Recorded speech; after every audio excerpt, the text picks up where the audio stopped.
తిరుపతి అలిపిరి గరుడ circle వద్ద హిందూ ధార్మిక సంఘాలు నిరసన చేపట్టాయి. వైసీపీ చేసిన పాపాలు ఒప్పుకోవాలంటూ నినాదాలు చేశారు.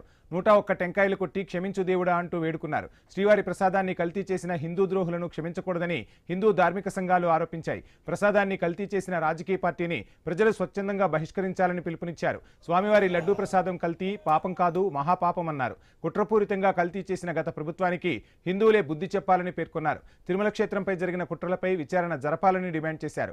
కల్తీని ఈ వ్యవహారంపై రాష్ట్రపతిని త్వరలోనే కలుస్తామని హిందూ ధార్మిక సంఘాలు తెలిపాయి. అపరాధాలలోనే మహా అపరాధము.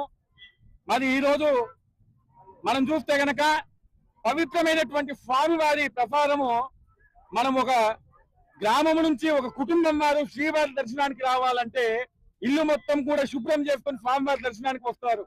అటువంటి తరుణం లోపల సాక్షాత్ వెంకటేశ్వర స్వామి వారికి నైవేద్యంగా పెట్టేటటువంటి లడ్డూలు కల్తీ చేశారు మీరు.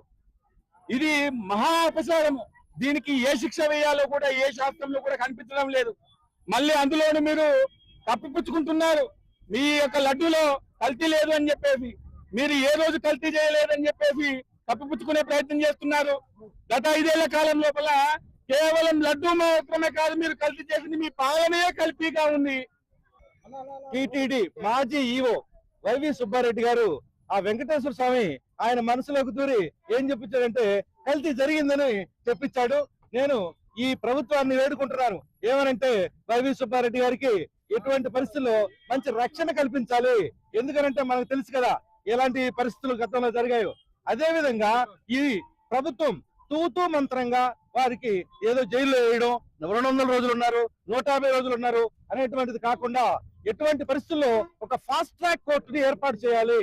ఒక ఫాస్ట్ ట్రాక్ కోర్టుని ఏర్పాటు చేసి వీరికి ఇమ్మీడియట్ గా కఠినంగా శిక్షలు అమలు చేయాలి. కేవలం వాళ్ళు జంతు కొవ్వులు లేనంత మాత్రాన జంతు కొవ్వులు లేవు కాబట్టి నాన్ వెజ్